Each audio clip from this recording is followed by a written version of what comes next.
bismillahi rahmaani rahim waa tey jii mbokk yi ñu ngi fii ci biir Dakar ci kër Vieux Diba.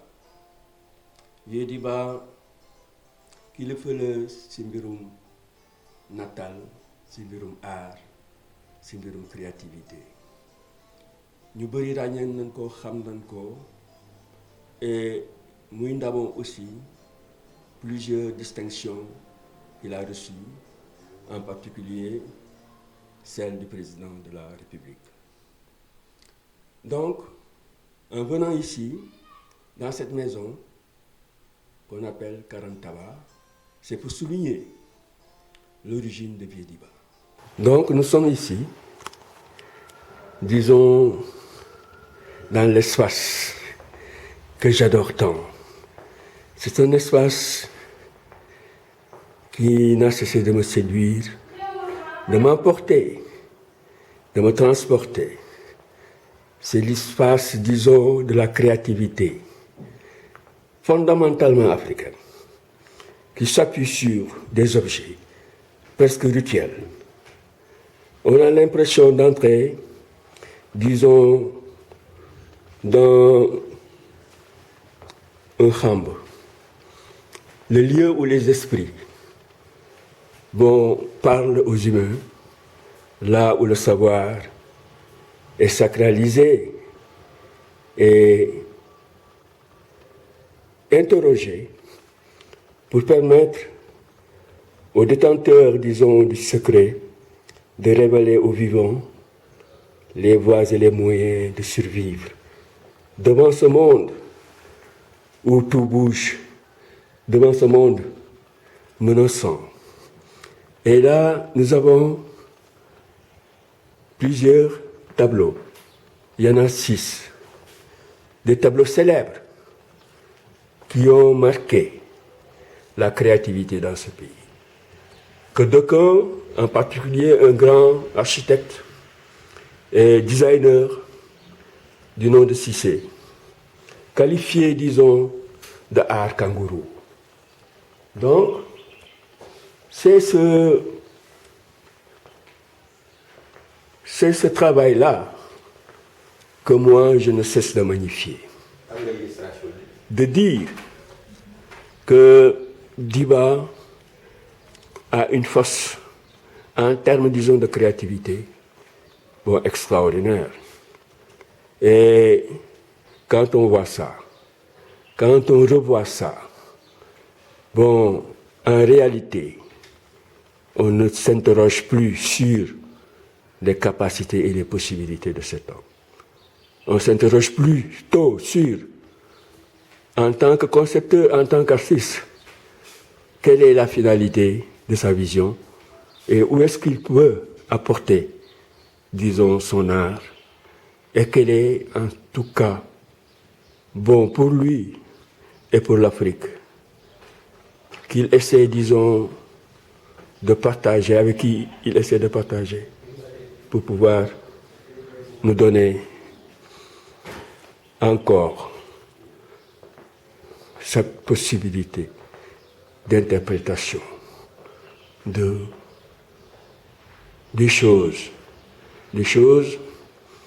qui dialoguent avec les vivants.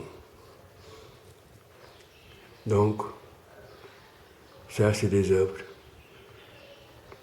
qui donnent à l'Afrique son authenticité, qui donnent à l'Afrique sa prééminence et sa pertinence.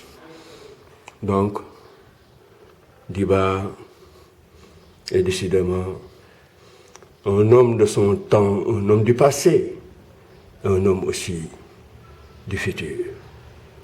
Donc, avec ce panoramique, nous apprécions, disons, ce travail conceptuel où les choses deviennent quasiment objets du sacré.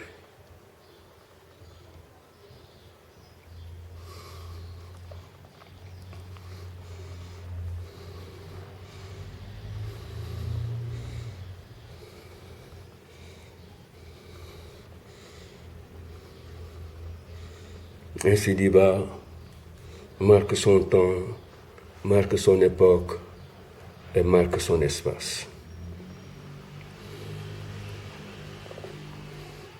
Bravo, Jambar, bravo au génie de Karantaba. Assalamu alaikum, Vieux Diba. Wa alaikum salam, mon cher Ibrahima. waaw kay Vieux Diba tey ñëw nañ gane si la wante yow yaa waroon ñëw nangul la ko bëgg si trop et nga dalal nu fii si kër gi nga xam ne ñu ngi ko tuddee Karantaba donc vieux ñi ngi lay gërëm di la sant si dalal bi di la sargal si initiative bi ngeen am en partant de la plateforme des arts visuels pour entrer dans le combat de la sensibilisation.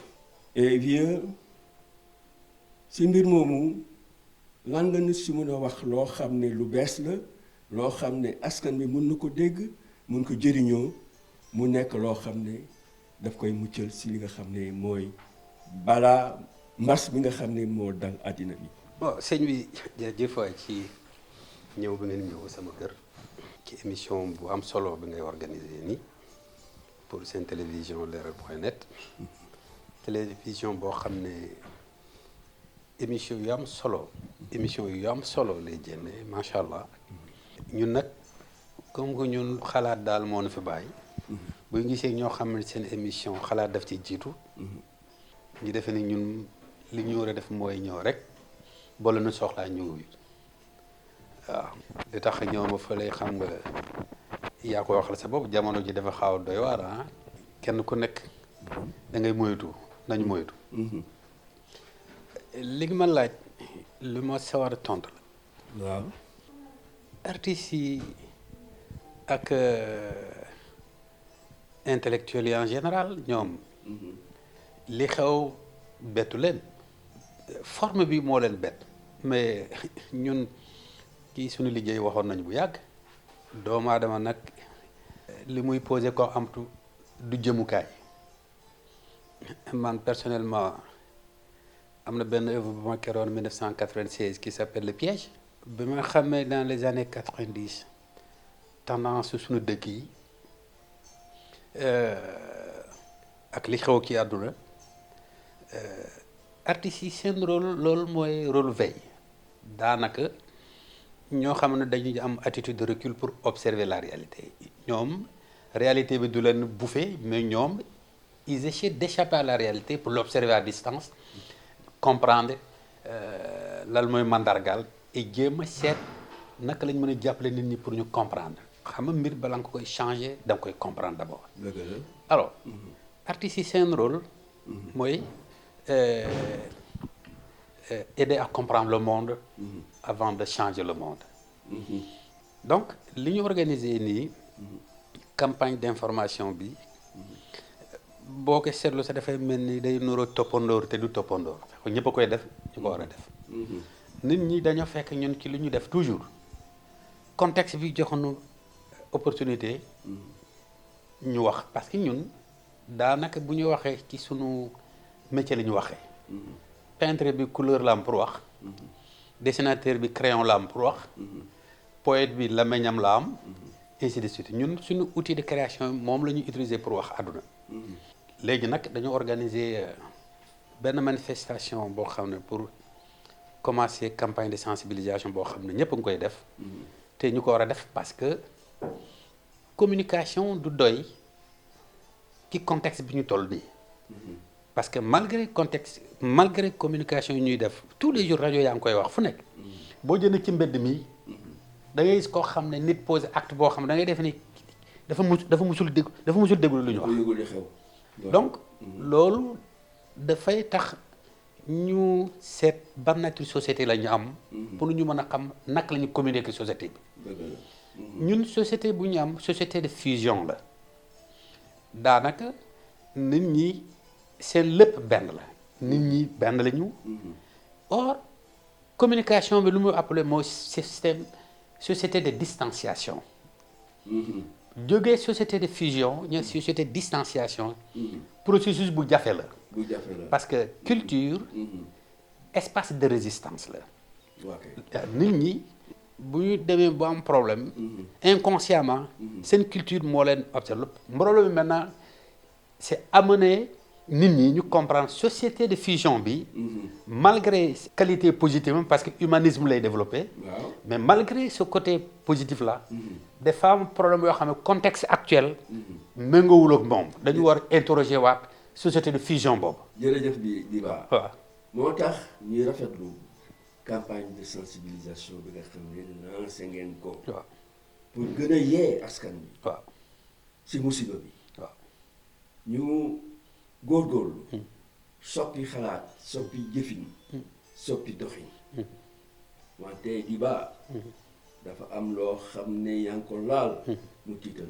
ma da nga laal li nga xam ne mooy sunu aada da nga laal li nga xam ne mooy sunu maanaam li nu gëm en profondeur mooy fusion bi muy échange bi muy communautarisme bi muy solidarité bi loolu nag dafa nekk loo xam ne ala kuliyal yi man de dama bokk si ñi nga xam ne duñu taxaw di xeex pour mu bañ fi dañ léegi nag ak jamono jii nga xam ne yaa ngi évoqué distanciation loolu tiital na ma de di baax boo gisee émission bi sax nuñ ko defee xam nga ko nekk presque am nañu 1 mètre quelque de distance doomu aadama nag l'intelligence mooy apporter les solutions à toutes les circonstances culture construction humaine la nature fii lañ ko fekk mais culture ñoo ko tabax c'est une expérience de vie d'accord alors expérience de vie nag boo amee beneen contexte da nga koy interroger waat seet naka lañ ko mën a méngaleeg li xew tey parce que li xew tey question survie la daanaka bu ñu moytulee lu ñu indi mooy ëpp lu ñu bàyyi moo tax démarche pédagogique am solo démarche pédagogique am solo boo bëgg a jëli nit benn état culturel nga yóbbu ko beneen état culturel outil culturel ngay utiliser pour mu mën a comprendre la lala waaw donc outil culturel bi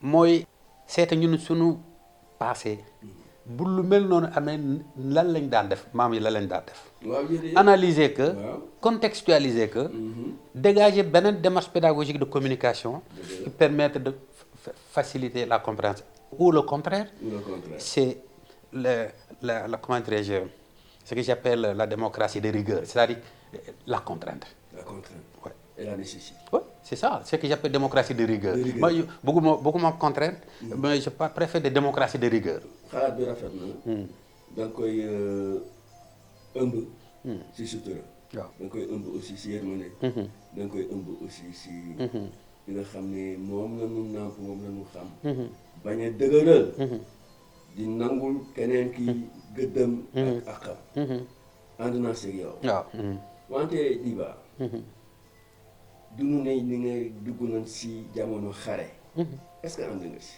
waaw xare waaw xam nga luy xare jiyaat waaw boo xam ne bakkan yu bëri danoon tuuru de gis ñun bi ñuy ñëw tey jii xam nga mënoon nañ bañ a ñëw wante dafa am loo xam ne dafa gàllankoor suñu loos mooy yéen di ngeen di def yëgal askan li nga xam ne moo tax mu mën a mucc ëllëg moo tax ñu jóge feneen ñëw ba fii fekk si la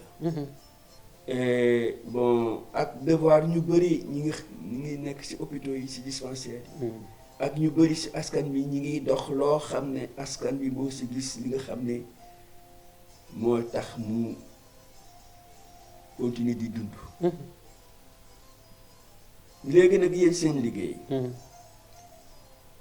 ndax yaakaar nga ne dana am nit ñu bëri yu ko yëg jàngat si mu jëriñ leen ba nga xam ne dana gën a mën a mucc si mbas mi nga xam ne moo xew lu tax ma lay laaj loolu man dama yàgg seetlu li ñuy wax art visuel mu nekk expression boo xam ne xel lay waxal mais expression yi nga xam ne moom la africain gën a niin mooy bi wax ak xol mooy wëy yi mooy yeneen façon jëfin yi mais art visuel nga xam ne xel lay waxal fan nga teg curseur bi pour mu mun a ñëwaat ba taxaw foo xam ne askan bi li ëpp si askan bi dana ko yëg dana ko jëriñoo.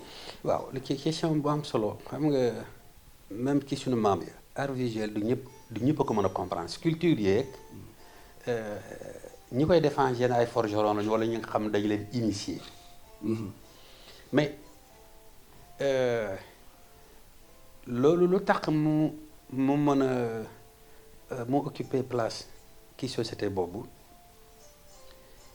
société bi nu mu tookee loon c'est-à-dire que daanaka art bi dafa bokkoon ci distribution des tâches ci société bi béykat bi rôlam mooy dundal tëgg bi rôlam mooy defar loo xam ne ci la ñu béyee griot bi day garder mémoire askan bi ku nekk dafa am lu ñu la jox boolee nag muy société organisée cohérente art bi léegi dafa changer statut mais substance baa ngi fii am na art yoo xam ne comme musique ki nopp lay aw daanaka yàlla dafa defar doomu aadama cër bu nekk dafa am lu mu la jox comme mission loolu moo tax may wax sax ñooñu li ñuy wax sax art yooyu point focaux la ñu mais ñooñu définiruñu culture waaw art bi moom définiru culture de ay point focaux la ñu cër bu nekk yàlla daf ko jox benn mécanisme d'accès au savoir waaw pour construire le savoir ba ngay jàll si leneen pour ñun ak ñiy déglu waaw lan mooy point focal point focal loo xam ne daanaka benn pont boo xam ne dafa am lu ñu ko sas bët xool créer ci xam-xam mooy rôle artiste yi lu ñu xool nga créer ci loo ku ko xool dana ci jël njëriñ dina ci jàng musique daanaka son yi lay organiser son yi ngay dëgg ci nature bi ñoom la ñu organiser rythme que mu doon musique et làmmiñ ñam la ba xam loolu la donc cër bu nekk dafa am yàlla li ko yàlla jox comme fonction léegi nag ñun suñu problème mën ngaa xool te doo gis moo tax suñu problème jafe nit ñi daañu xool mais duñu gis artistes yi nag art visuel mooy jàngaleel nit ñi naka la ñu war a gis voilà donc loolu mooy suñu problème feeñal lu nëbbu waaw parce que feeñal loo xam ne voilà exact loo xam da nga koy gis da nga koy xool wax da nga koy gis xam nga musique bi décidé ba ma déglu ko moom mooy ñëw sama nopp c'est passif or que xool c'est actif xool c'est actif déglu c'est passif xam nga fa mu nekk même kii day ñëw imposer sama nopp ma déglu ko mais man xam nga man yow laay waxal mais pour ma bul xoolee man maay jël décision xool kii donc loolu nag am position boobu moo tax artistes visuels yi am problème parce que observer c'est une démarche active volontaire et active par conséquent ñun dañu soxla relais loolu la ñuy wax médiateur culturel loolu la ñuy wax journaliste loolu la ñuy wax critique d'art loolu la ñuy wax ñi nga xam ne ñoo relais décortiquer suñu yëf ba askan bi mën cee jot waaw donc ñun suñu problème intermédiaire boobu ñu war a ci jouer entre ñun ak askan bi moo nekkul moo sooxe jërëjëf waay jërëjëf Diba di na gën bu baax a baax ndaxte am na de loo xam ne tey jii jàngat naa ko musuma ko xam musuma ko seetlu musuma xam ne le regard est une action active qui procède, disons, de la volonté de la personne qui veut décrypter quelque chose qui est devant elle. Donc vraiment, en tant qu'artiste, ñu lay delloo sa gëdd xam ne yéene yee askan bi si lu bëri. Donc maa ngi lay si gërëm. du tere. Diba ma ne ba tey yéen ñi nga xam ne yéen artistes disons en tant que concepteur sur le plan visuel, peinture, dessin et consorts. li ma gën a métti j'ai l'impression que le peuple ne manifeste pas son intérêt par rapport à ce que vous faites. waaw xam nga ñun tubaab yi sax ki xam li ñu def ni tubaab yi ñoo ko jox tur mais contexte bu ñu ko jox tur suñu métier ci bourgeoisie la juddoo ci culture occidentale bourgeoisie moo accédé ñu lu ñu def daanaka buur yeeg ñi am alal loolu moo ñu nekk beaux-arts waaw voilà ou art majeur yooyu la ñu art majeur ñoom beaux-arts ci la bokk boo xam ne borom alal yi ñoo mën a fay nit wala buur yi ñoo mën a fay artiste mu ñëw def seen portrait temps yooyu photographie amul ñi am alal rek ñoo mën a accéder foofu wala ñu def seen sculpture seen comment dire yàtt leen ñoom borom xaalis yi après la affaire bi démocratisé mais ñun ci njëlbeen bi déjà ñi xam lu ñuy def ñooy intéressé parce que li ma la wax sànq ñun balaa nga ñu mën a comprendre da nga am minimum d'éducation alors que ñooñu li ñu leen éduquer li ñu leen tàmmal moo tax ñu mën a accéder société mais ñun société daanaka ñun ñi intéressé ci suñu liggéey pourcentage minimum ci société bi mais en général ñi nekk ca kaw.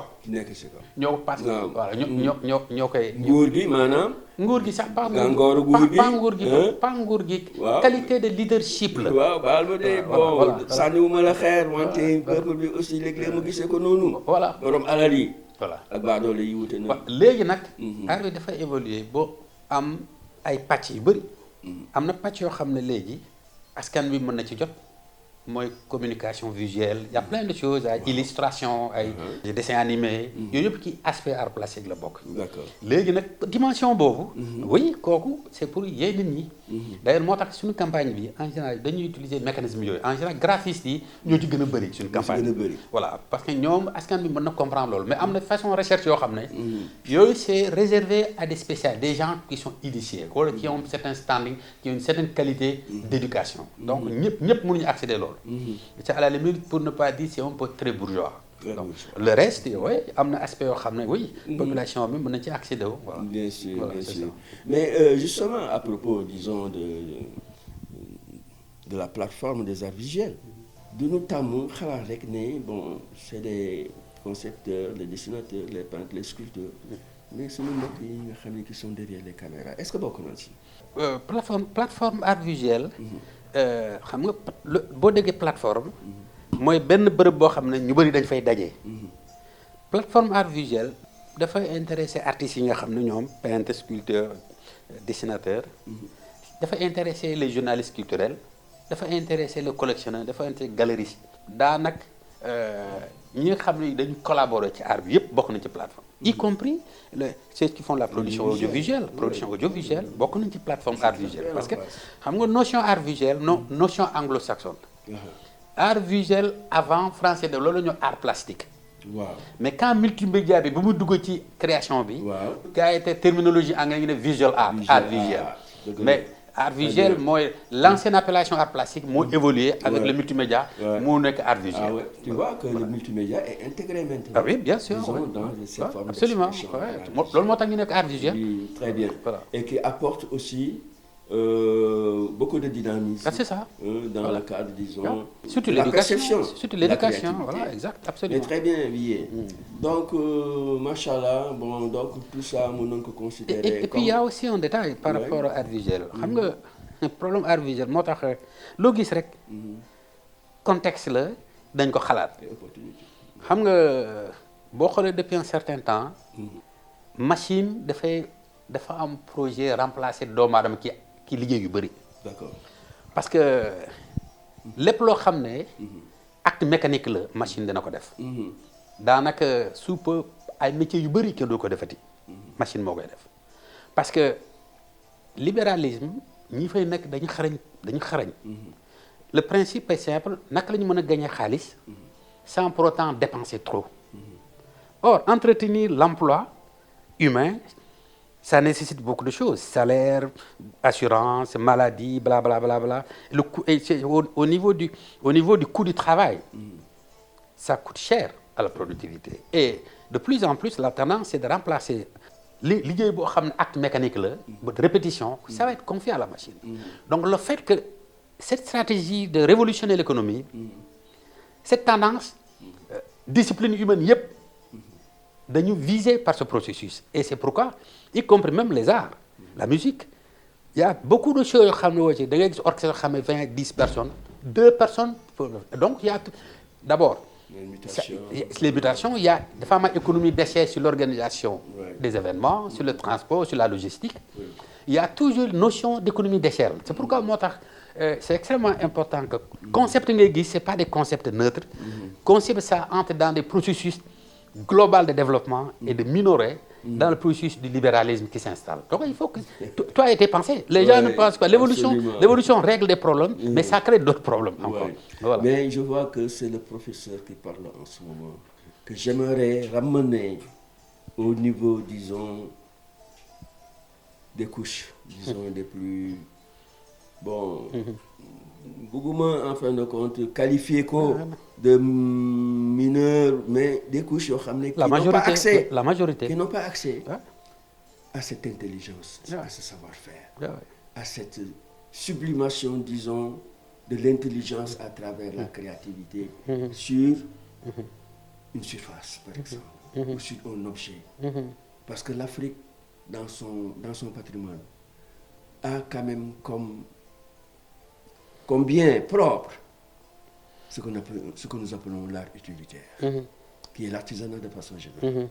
Donc, au-dessus de l'artisanat est venu se greffer une autre forme d'expression qui est l'art, qui est certainement générée par une civilisation que tu as évoquée tout à l'heure, et qui s'adresse à une couche supérieure, disons, de la population. Mais quelle est la finalité? C'est ça ma question. La finalité de cet art par rapport aux besoins de la population. Et tu as posé une question essentielle. Même ces notions de distanciation entre les formes d'art et la population, il y a un processus d'élimination des frontières entre l'art utilitaire et l'art non utilitaire. Par exemple, en Occident, vous avez le design. Quand vous prenez le design, c'est la recherche artistique fonctionnelle. L'architecture, c'est aussi une espèce de sculpture fonctionnelle. Il y a un problème d'échelle. De plus en plus, nous-mêmes, au niveau de l'Afrique, au niveau même du Sénégal, même au niveau de certains artistes, cette dichotomie entre l'artisanat et l'art a toujours existé, mais de plus en plus, on est en train de dépasser ça. Et on est en train de dépasser ça pour deux logiques. Il y a d'abord ce que j'appelle la logique conceptuelle. On peut faire un banc et lui donner le pouvoir d'une sculpture. Oui, parce que finalement... Sa beauté, sa forme, son ergonomie... Non, d'abord, les Africains, on n'a jamais eu un art de distance. Notre art, comme on l'a dit, c'est un art de fusion. C'est-à-dire que l'art a toujours participé dans le processus social. Ce n'est pas un phénomène qu'on met de côté pour embellir. Nous, il y a une fusion entre l'œuvre d'art et la société. Et cette problématique de fusion entre l'œuvre d'art et la société se trouve un peu dans le design. Dans le design, voilà. Mais maintenant, le conceptuel a dépassé ces frontières-là. Le conceptuel n'est pas dans le... C'est plutôt les idées qui priment sur la production technique. Et vous savez, ça, on peut dire même au début du 19e siècle, au début du 19e siècle, ce processus a commencé dans l'histoire de l'art. Déjà, ça a commencé avec les mouvements cubistes, mais ça a été plus ancré au niveau du courant dadaïste, où les gens ils ont inventé les formes qu'on appelle ready-made, c'est déjà prêt. C'est-à-dire ready-made, c'est déjà fini. C'est-à-dire que l'idée était, c'est ce qui ont sorti ce concept, n'était pas forcément des artistes, il y avait des philosophes, des ethnologues, des psychiatres. Ils se sont réunis à Zurich et ils ont pensé que pour lutter contre la guerre, ils montraient les objets déchiquetés par les bombes et ils les exposaient en tant que tels en disant que c'est déjà fini, c'est déjà une œuvre d'art. Et pour mettre l'accent sur la barbarie de l'être humain, c'est pour mettre l'accent sur le caractère superflu de la guerre. Et ça a évolué, surréaliste, et après c'est devenu...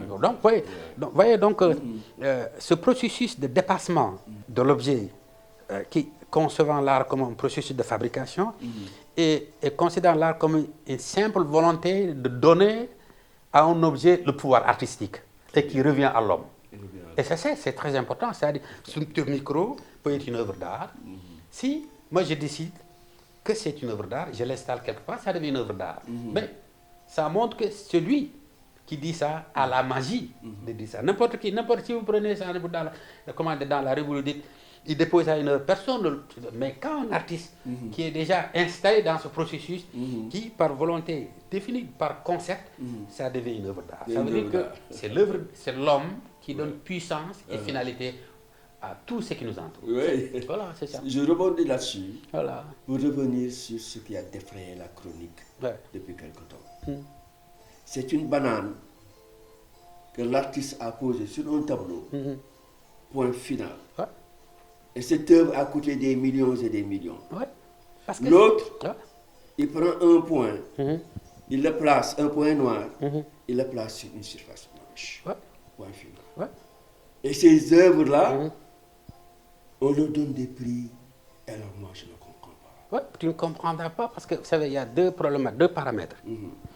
Celui qui a pris la banane à un moment M de sa vie, la banane est le résumé de tout son processus qui donne la crédibilité à cette... Si Picasso prend une banane, il déchire la main, ça devient une œuvre de Picasso. Et du coup, c'est l'homme Picasso qui est valorisé à travers la banane, et la banane est liée à son identité, et c'est pourquoi ça prend de la valeur. Ah oui, mais c'est ce qu'on appelle la valeur spéculative. Vous savez, en art, vous avez trois valeurs. Attends, il y a trois valeurs dans la création. J'arrive. Il y a trois valeurs. Il y a la valeur artistique, qui est le produit d'une confrontation avec la matière, l'esthétique.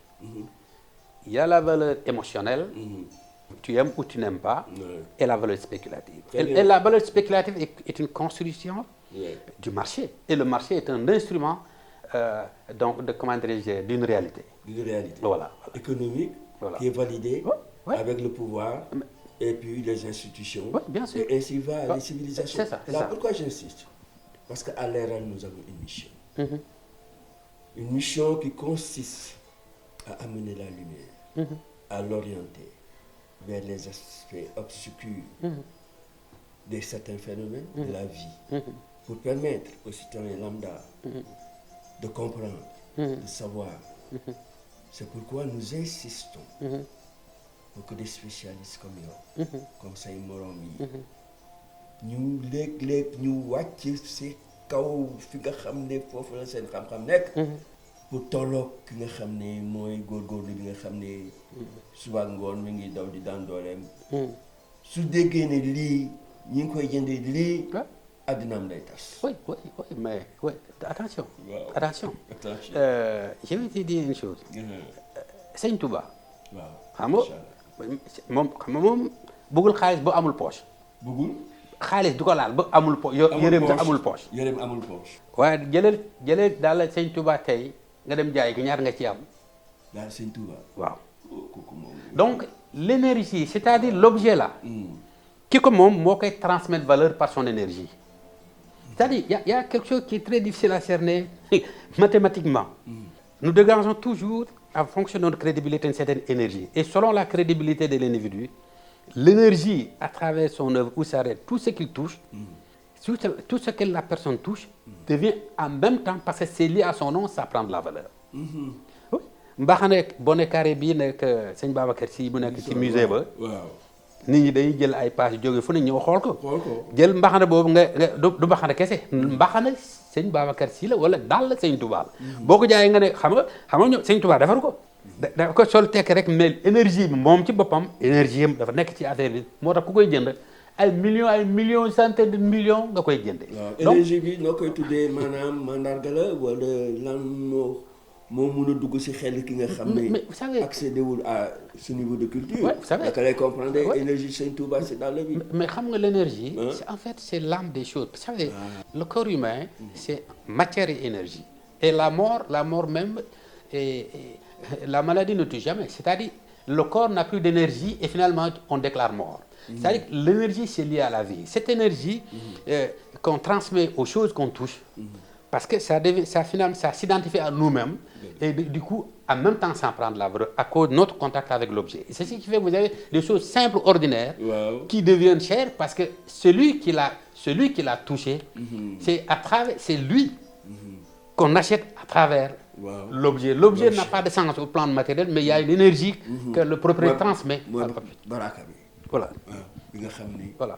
moom nit ki moo ko jox. li nga xam jeex na mooy énergie bi mooy baraka voilà jeex na voilà mu ngi noonu. mais jërëjëf Diba. Voilà. léegi maanaam tourné nañ yëg nañ léegi dinañ wàccaat tuuti. ñëwaat ci disons programme disons de sensibilisation.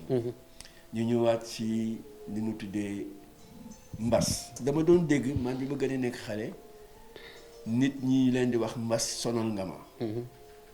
waaw xaw ma mbas boobu ak mbas bi lan mooy relation bi benn mbas bi la wala beneen mbas la nan ngeen ko gisee bala ñuy laaj bii Diba léegi sensibilisation bi naka nañ ko programmer naka nañ koy dérouler et puis lan la si yaakaar. xam nga waxoon naa la ci njëlbeen bi que man bettuma bettuma peut-être nu mu ñëwee ren ak forme bu mu jël moo ma bett mais waxoon naa la 90 96. def naa œuvre bu tudd piège. waaw continue. 2016. 2016. def naa benn exposition biennale 2016 dans un hôtel de la place. ma tudd que cartographie corporelle. parce que ñu ngi jógee les événements de Paris de 2015. macha allah à l'époque dama nekkoon hôpital et j'étais frappé par deux choses. La nuit je sentais les chariots se déplacer. Quand les chariots se déplacent dans les couloirs d'un hôpital, ça veut dire qu'on transporte des morts. Il y a des gens qui sont décédés la nuit, tu entends les chariots, on les amène à la morgue.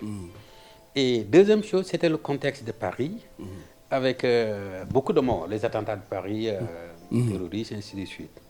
Et du coup, la question quand j'ai vu à la télévision des morts et les policiers dessiner des silhouettes au sol, pour marquer les lieux des attentats. Et ça m'a donné une idée. J'ai commencé à dessiner des personnages. Et après, je les recompose sous forme de silhouettes. Et ça donne l'impression d'une carte géographique. J'ai travaillé sur ça et j'ai développé un concept qui s'appelle cartographie corporelle. Et je me suis posé la question que le corps va dessiner la nouvelle carte du monde. C'est le corps qui va dessiner la nouvelle carte du monde.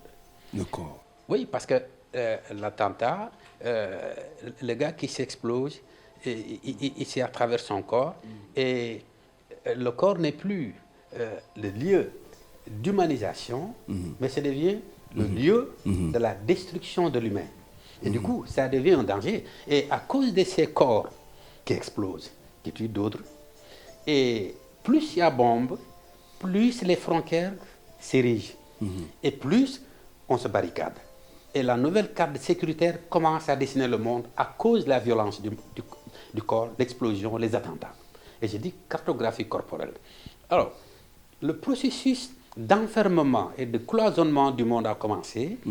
Et de plus en plus de cette période, les appareils législatifs de différents pays ont introduit des clauses qui ont tendance à limiter la circulation des hommes. Et le processus d'enfermement a commencé, le processus d'exclusion a commencé. Et si maintenant, récemment, il y a une œuvre que j'ai créée à l'étage que j'appelle « Le monde se barricade » l'année dernière. Et il y a une barre au milieu qui configure les frontières. Les frontières deviennent des endroits où les gens viennent mourir des obstacles difficiles à franchir. Donc, on est dans ce processus de cloisonnement. Or, si vous regardez ce qui se passe, on est à un tournant décisif. Actuellement. Vous allez avoir un autre monde en gestation. Et vous allez voir ce qui va se passer. Et dans le pavillon Sénégal, le texte que j'ai écrit, j'ai montré que le libéralisme est à bout de souffle.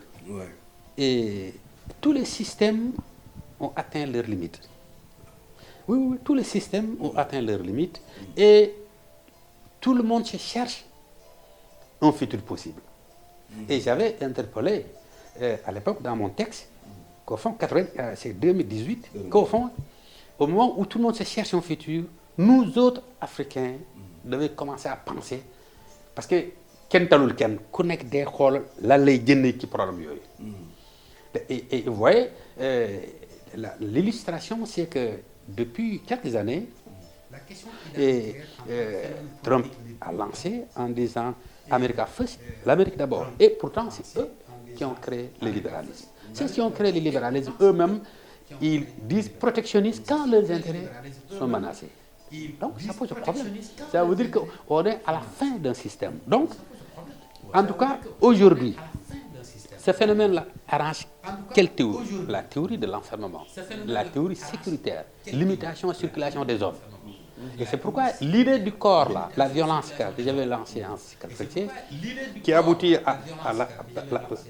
au phénomène de barricade, au phénomène d'isolement, le développement des idéologies nationalistes, et au finish, on est dans cette période où la logique est d'abord une logique d'avoir un système à deux têtes. On va vers un système à deux têtes.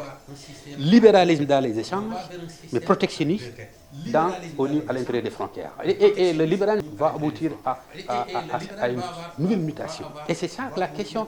C'est pourquoi on doit faire beaucoup attention à ce que disent les artistes. Malheureusement, on n'a pas de relais, mais ça ne nous surprend pas. Moi, c'est un processus qui je m'attendais à ça, moi. Et pas moi seul, il y a beaucoup d'artistes qui ont prédit des choses comme ça. Donc, ouais, donc pour moi, c'est une logique, c'est un processus logique. Et aussi dit le comportement des humains, on se comporte comme si le monde nous appartient. Ça, le monde ne nous appartient pas. Nous, on doit en profiter. Des locataires. Non, des locataires, on doit exact. Donc, par conséquent, tout n'est pas mauvais dans ces virages-là. Tout n'est pas mauvais et c'est dramatique parce que beaucoup de gens meurent. Mais tous les grands changements, ça a coûté des vies. Hein. Vous avez vu, même notre religion là. Il y a eu des morts avant que tous les grands changements commencent par des sacrifices. Et c'est là où il y a une question redondante là, qui revient toujours. Les gens ne peuvent pas. Des fois, il y a ce qu'on appelle les chocs frontaux. Les civilisations ont besoin de chocs frontaux. Et donc, à partir des chocs, c'est un tournant. Le problème, c'est de se préparer à ce tournant-là. Et le problème, c'est nous, notre problème, on est un peu naïfs, nous, autres Africains. Notre capacité de penser, il y en a plein, mais à mon avis, les penseurs, on les met dans le frigo. Et ça, c'est ça le problème. Mais c'est pas seulement. C'est là où je vais relancer le penseur, le concepteur, et je sais que Diba, il est originaire de Karantaba, qui est une cité dans laquelle j'ai eu cette occasion. Et dans nos relations, je suis à même, disons, de valider et d'affirmer que c'est un croyant, un fidèle croyant. C'est là où je l'interroge par rapport à la situation de Chota. Est-ce que yàlla xam axiru jamono yàlla xam ce monde là moo xam kañ la koy jeexal. Il y a des signes. Il y a des signes que notre prophète sallallahu alayhi wa sallam avait. Il y a des signes qui ont été annoncés. Bon, par exemple, une guerre en Syrie, le Cham, c'est un signe. Mais nous, notre problème, l'autre, ça appartient à Dieu. La fin du monde, c'est le dossier de Dieu. Notre problème, c'est ce que nous faisons de ce monde qui pose problème. Alors, et je pense que, oui, moi je suis de Karantaba. D'après les récits, ce village a été créé en 1260, à peu près 30 ans après la charte du Mandé. C'est la première vague des Mandés islamisés. Et après, le village s'est installé autour d'un dara. Quand on parle de Karantaba, Karan, ça veut dire apprendre. Taba, c'est un arbre qui est le tabanani, c'est-à-dire il avait son dara, celui qui l'a créé, Foderiba, il avait son dara sous le tabanani et ça a donné le nom au village. Et mon grand-père, qui est cofondateur de ce village, qui s'appelle Machakou, qui est devenu le talibé de Foderiba, qui a créé ce village. Et c'était le même couple que Saint-Touva, avec Cheikh Rafal. Oh, c'était à peu près le même duo. Et c'était ça. Nous, on est cofondateurs de ce village. Et la mosquée de ce village, je crois que c'est la première fois, d'après les dits, c'est la première fois prier le vendredi là-bas, parce que la mosquée a été construite à l'état actuel en 1340. Et du point de vue de sa configuration, c'est comme la mosquée de Tombouctou. Il y a des cloisons à l'intérieur, parce qu'à l'époque, les gens n'étaient pas tellement riches. Ils évitaient que celui qui est derrière voit les parties intimes de celui qui est devant. C'est incroyable. Et donc, cette mosquée est atypique. Et jusqu'à présent, elle est là avec le mur à peu près 50 cm. Et le mur est toujours là. Et c'est ça qui est classé patrimoine national. Moi, je viens de ce village. Autrement dit, moi-même, je fais partie d'une famille maraboutique. Mon père avait un dara. Moi, j'ai fait le dara chez moi. Et j'ai quitté chez moi au village en 67 pour aller. J'ai fait l'école primaire chez moi de 60 jusqu'en 67. Je suis allé. La première fois que j'ai vu une ville, c'est Sédhiou. Mais ba la ñuy terminer. sëñ bi maanaam lii di ba. Seydi bi di ba. Ça c'est trop fort. Trop fort. man dama ko méngalee rek ak monsieur. waaw Seydi. am nga xam-xam macha allah gërëm ko suñu borom. wante ba la ñuy jeexal ñu leeral amuñu tabu di tax ñu jóg. xaar suñu tànk tubéy.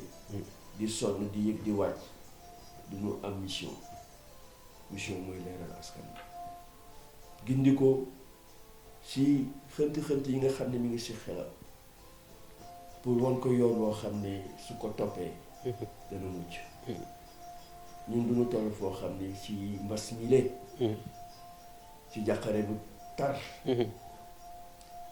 lan nga ñuy dénk nag bala ñuy dem wala naka nga gisee suñu ëllëgu réew mi ak ëllëgu àddina bi ak ku nekk nan nga war a def. waaw mucc waaw ba muccilee. waaw bismillah. Question bu doy waar et c'est un peu prétentieux j'ai pas de solution de réponse à dire exactement am na lu ma xalaat et ma pensée est dans la configuration du pavillon Sénégal. Je vais vous dire c'est très imagé du pavillon Sénégal à la dernière biennale. La configuration de ce pavillon c'est d'abord espace de mémoire moom ngay jëkk a jot daanaka pour man kenn nit askan bu nekk da ngay am démb il faut nga am conscience que am nga démb espace de mémoire pour man ñun amuñu benn ëllëg bu fekkente ne amuñu conscience historique amuñu conscience qu'on appartient à tout un processus donc de longue date et ce processus de longue date doit être lisible dans notre lieu de vie. C'est très important pour moi premier élément là xam fu nga jóge xam fan nga jaar xam foo tollu léegi donc on est tous des êtres de synthèse il faut qu'on soit conscient de ça. Des êtres de synthèse. De synthèse. Voilà. Donc, ça. Deuxième chose deuxième espace pavillon bi espace de vie l'espace de vie pour moi nu ñu toogee daanaka lu ñu solu lu ñu lekk suñu environnement suñu tabax day jógee foofu premier espace boobu ma la doon wax espace de mémoire foo la war a soqeekoo daanaka montré naa ci espace boobu ñaari expérience ndéem ak expérience Aïcha Dione expérience ndéem dañoo am ay mbokk mbir yoo xam ne ñoom dañu béy coton récolter coton transformer que def ci wëñ def ci tissu ñaw ko ba mën nañu mën ko sol kooku la ñuy économie d'échelle ku bëgg a développer foofu ngay jaar d'abord ki se li fu nga dëkkoon ak li nga moom naka koy transformer mën ko jëfandoo loolu mooy deuxième axe troisième axe espace de spiritualité daanaka ñun dañu am borom moo tax boo xoolee pavillon bi espace de spiritualité ñaari élément moo fa am espace wasifa ak le plan d'aménagement de Touba qui est fondé plan d'aménagement Touba autour de la mosquée qui est dit espace de spiritualité comment la mosquée a remplacé l'arbre à palabre au milieu de la ville de Touba et la ville s'est développée autour d'un point d'où la notion de circularité qui est notre forme naturelle de relation avec l'espace. Absolument.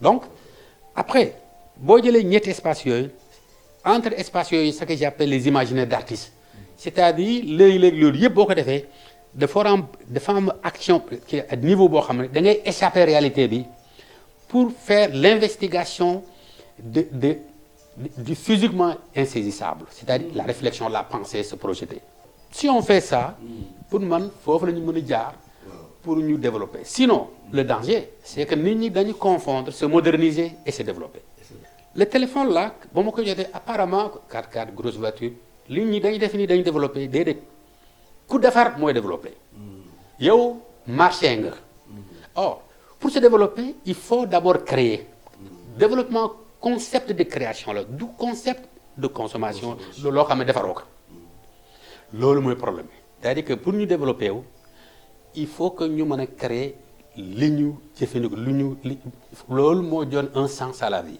parce que sinon dund dafa am niveau yoo xam ne yow ñetti sens la ñetti élément la y a logique de concurrence mooy pouvoir mala yi dañ koy régler même ñoom régler nañ ko le plus fort mooy buur logique de reconnaissance mooy nguur ak logique d'existence mooy survie moom mala yi sax moo tax lijjanti lekk kooku du benn njàmbaara parce que boo ko deflee yaa xam boo ko deflee dee c'est problème la kooku c'est même pas c'est pour non quand tu te bats pour manger c'est même pas un mérite boo ko defulee rek ñu ngay c'est survie la par contre là où il y a mérite c'est ce que j'appelle donner du sens à la vie donner du sens à la vie loolu moo tax ñu nekk doomu aadama voilà. waaw mais jërëjëf Diba ñu ngi lay sant di gërëm si dalal bi ñu defal si makkaan bi nga xam ne moom la ñu tuddee Karantaba. jërëjëf encore. léegi nag ñi ngay waaj tàggu la dellu ñun tam suñu makkaan. xalaat et puis gëm yaakaar ne di nga ñu jot a sottil dana am njëriñ dana gën a mun a jëfandiku si loolu. ngir gën a mun a leeral askan wi. Diba ñi ngi lay sant di la gërëm nga nuyul nu sa mbokk yi nga ne xam ne ñoom nga bokkal la plateforme des arts visuels xam naa si ñu bëri et di leen jaajëfal di ñaan tam ñu yokk di xalaat di jëf ngir seen liggéey gën a fës nit ñi gën koy gis et di si gën a jëriñu